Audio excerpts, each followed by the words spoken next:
it's time for Geek versus Geek, where two nerds fight it out over all things tech. It's kind of like the Olympics, but without the guts or the glory or the medals. There may be some ice dancing, though.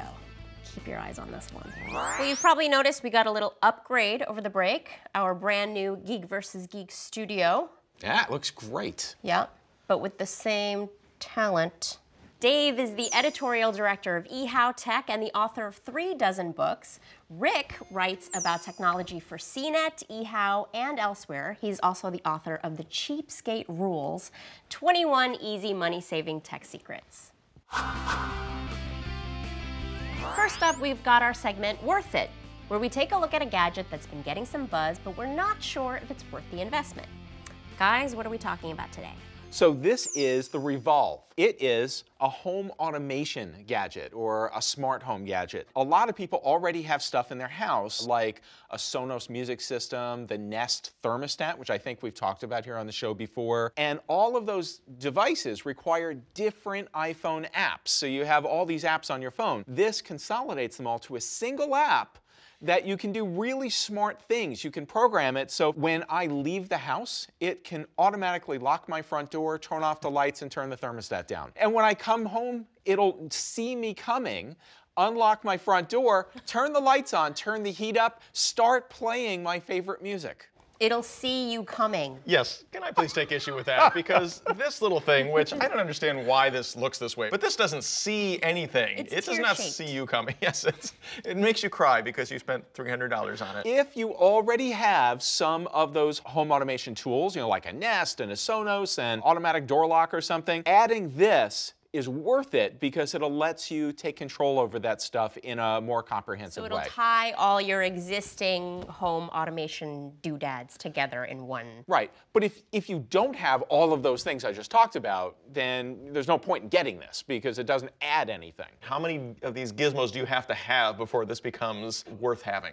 You know, if you have Sonos and you have those iPhone-controlled lights, that's probably enough because you can do cool things with that. You can do cool things with that. In my decidedly non-Jetsonian house, the whole home automation thing to me is kind of a waste, and this is just extra waste on top of your additional waste. And why does it look like this? So basically the bottom line is, Dave thinks it's worth it if you have some existing home automation devices. Rick thinks totally not worth it because it just complicates your life. So last month you guys went to the Consumer Electronics Show and saw a lot of TVs, and you complained that there wasn't a lot of innovation, but I seem to think there's a lot of new TVs coming out right now, so what's up? Are you guys liars? You know, there are a lot of new TVs coming on the market, and they're doing lots of different things, but I don't think any of it's innovative. We saw curved TVs, which to my thinking is the biggest joke that the TV industry has ever tried to foist upon the public. So you have a curved display so that you can sit right in that little middle sweet spot, but you can't have your family and friends there with you because what they're going to be seeing is like nothing. If the curved screen is so awesome, then how come there are now making flexible screens where you press a button on your remote and it goes and it makes that sound and the screen flattens. And then there's 3D. Now I think 3D's time has kind of come and gone. It did not succeed 5 years ago or 4 years ago. You still have to wear those stupid glasses. I like the glasses.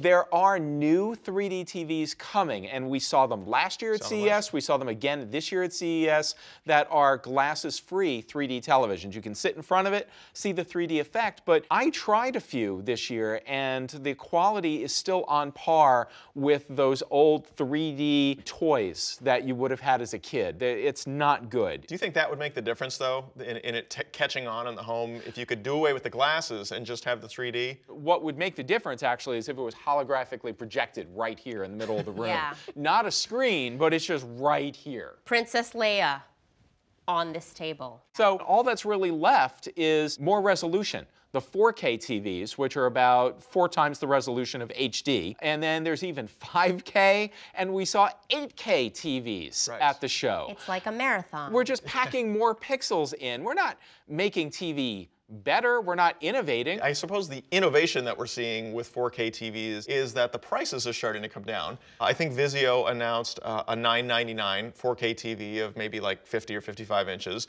And at that point, if you're choosing between that and a non-4K TV, well, okay, sure, I'll get the 4K TV with the hope that the content will follow. Netflix is starting to develop some 4K material, so the content may come, and this may be the year that we start to see 4K maybe start to make some inroads. Okay, so the bottom line is, was this year's CES really innovative? Not for TVs. It was bereft of TV innovation. Are you guys arguing the same side on this argument? It's one of those rare cases where we are in agreement. Do it. Do it. Yay! Hey, remember back in the days of records when you used to debate what albums you'd take with you on a deserted island? Well, that's the idea behind Desert Island Tech. So let's find out what Dave and Rick think is their one essential piece of gear that they cannot live without this week. Rick, you want to start? My pick for this week is something that has to do with music, and it is the Matrix Audio Cube 2. It is a little portable speaker. And you might think to yourself, well, a speaker this small has got to sound terrible. But the Cube is actually surprisingly powerful for its size. I've listened to it in a kind of what I would call a medium-sized room, and it really fills the room with music. And is this Bluetooth enabled, or? This is a Bluetooth-enabled speaker. It has exactly one control, which is a play, pause, power, pairing button, does it all, and it gives you about 8 hours of playtime. So it's just a really nice, convenient little speaker to bring along with you wherever you go. Did you say how much it cost? The Cube 2 is $79.99, which is on the pricey side for a Bluetooth speaker, but it's so small and so compact and so very nice sounding that I think, you know. I like it. You know. I like that it comes in multiple colors. Yes. I'm a girl and I like colors. Now, my desert island pick is, I think, a lot more practical. What if I told you that I had a camera, the Nikon 1 AW1, that's in a bucket of water right that now. is, it's You've an interchangeable lens camera, and it's good for 50 feet underwater. So I'm on the island, I'm gonna go for a swim, I take this with me, I can scuba dive and take pictures of the lobsters, so when I come back up, we can look at the pictures and see which lobster we're gonna eat for dinner. And you can also get our entire new set wet. Yeah, I actually don't believe you that that is going to continue to function. Actually, I'm not sure if the camera can, there's Helen. Look at that. Oh, there we go, now I've got Helen on it. Selfie. This is about $800 for the body and one lens, and you can add other lenses, obviously. If you are a scuba diver or a snorkeler and you like to, use a camera underwater, this is so much easier than like having a big honkin' housing that the camera has to go into. Well, that about does it for another Geek versus Geek. Thank you so much for watching. Tune in next time. In the meantime, we're gonna go all take pictures in Dave's bathtub. Let us know what you think on Facebook, Twitter, or email.